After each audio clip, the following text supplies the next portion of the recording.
Perfect. Oh. Entire life since before I was born.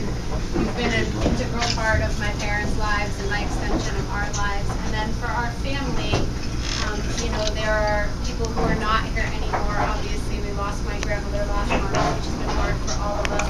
And all of my grandparents who aren't with us. But we also have a new life. We have a brand new cousin, Michaela, who's 6 years old, who some of you met. And there's new friends, people who are newer to our lives, our parents' lives, and the circle expands also.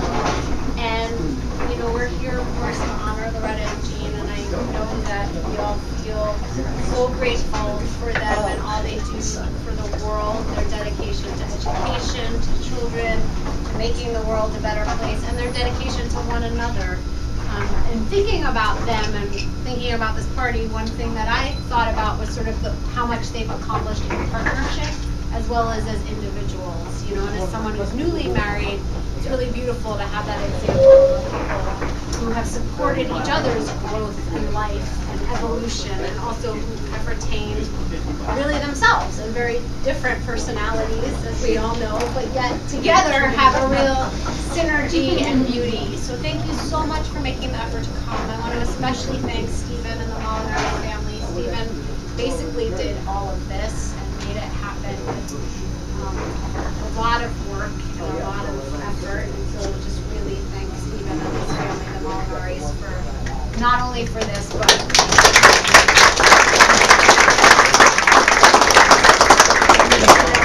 for everything they've done for us. We've had endless holiday meals with the Molinaris, and I think the marriage of the Molinaris and the Priscos was really Where's Guy?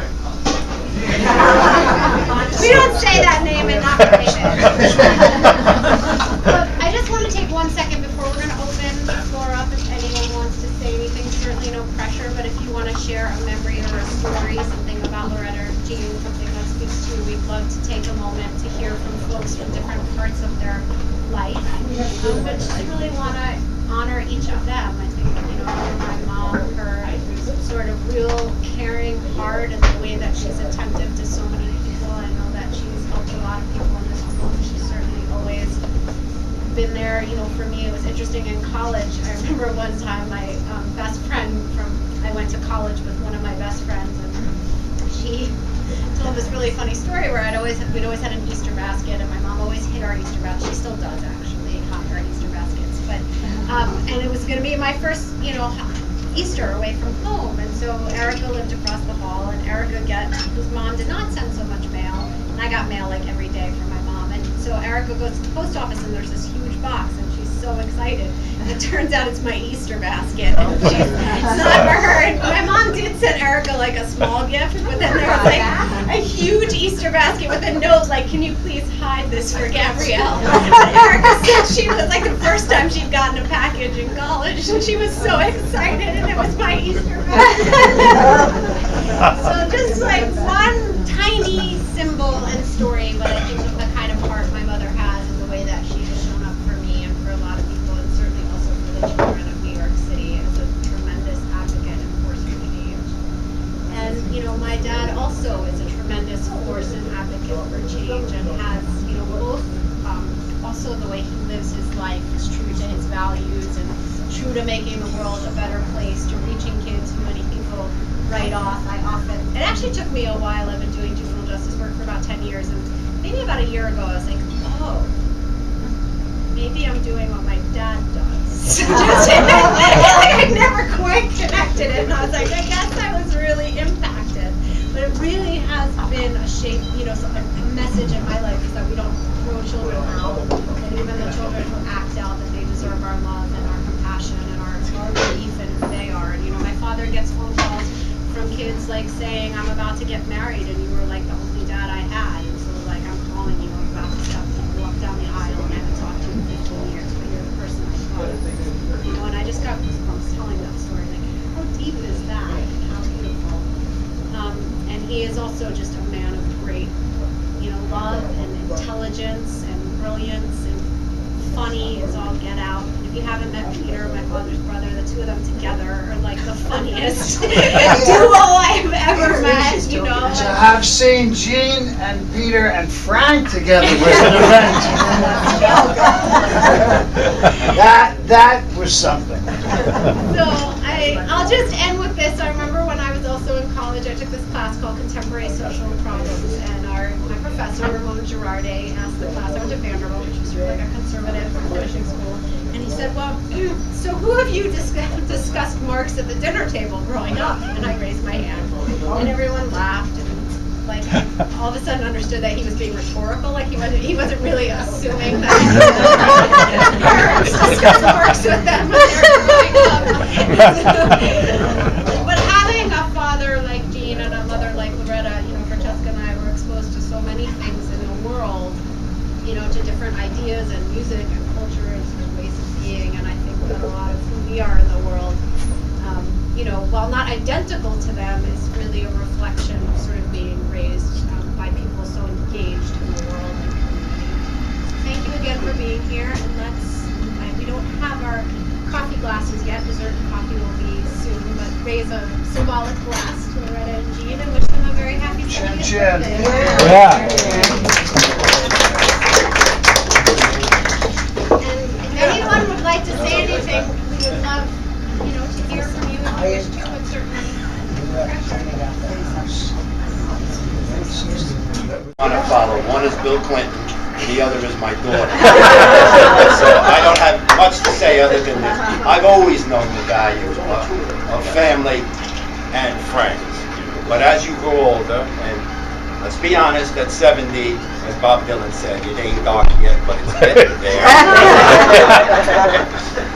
The value, the importance of good friends and family just becomes abundantly more clear to you every day.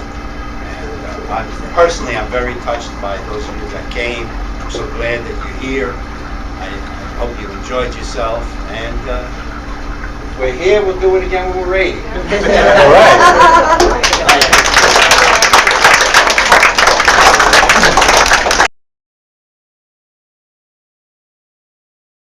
Consider Jean and Loretta as retirees because Carl and I know we're still learning something from them almost every day. Thank you.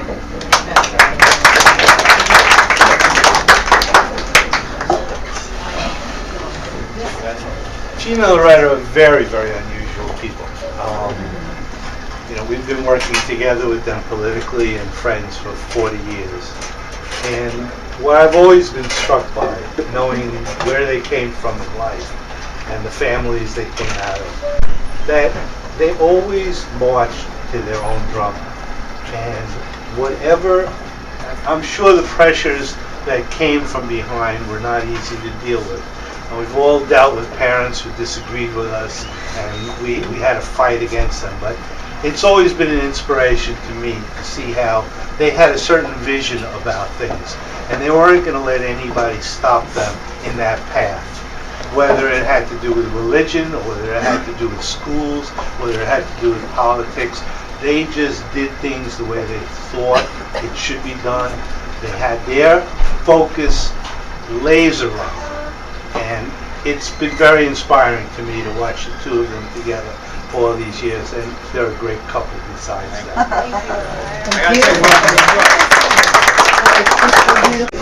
They're all full of shit. I never went back. I said, that's it? You went to one civic association once? They're all full of shit. I'm going to the track.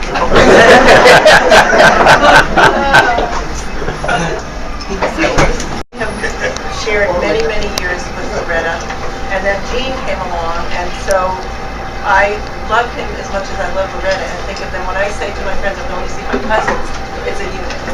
It's both of them, and I'd say I have to be grateful to both of you for all the amazing funny stories you have. Someday ask Jean about the eels in the shopping bag, and ask her about the flaming cherries at the wedding.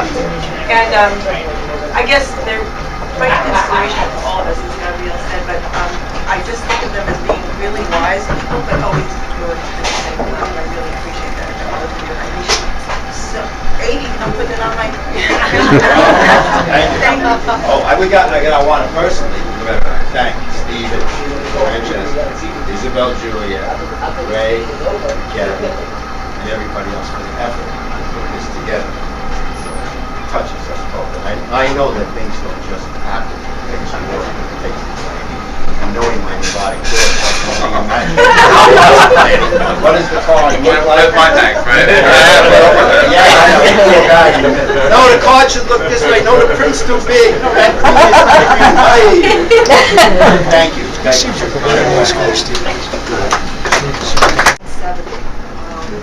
So it's caused me to think a lot about age. And the first memory that I have as a child was when I was 6 years old and an uncle died. He was 29. I had been his flower girl. I was 4 at the time. And I remember standing in front of my house on 71st Street and everyone crying and thinking to myself, why are they crying? He was an old man. He was 29. And I blinked and I'm 70. And so I've thought a lot about aging. And one of the good things about aging, my daughters, whenever I winced, when either my in-laws or my parents would say something that I thought they shouldn't have said, both my daughters would say, when you reach that age, you can say whatever you want. So I don't know, is 70 that age?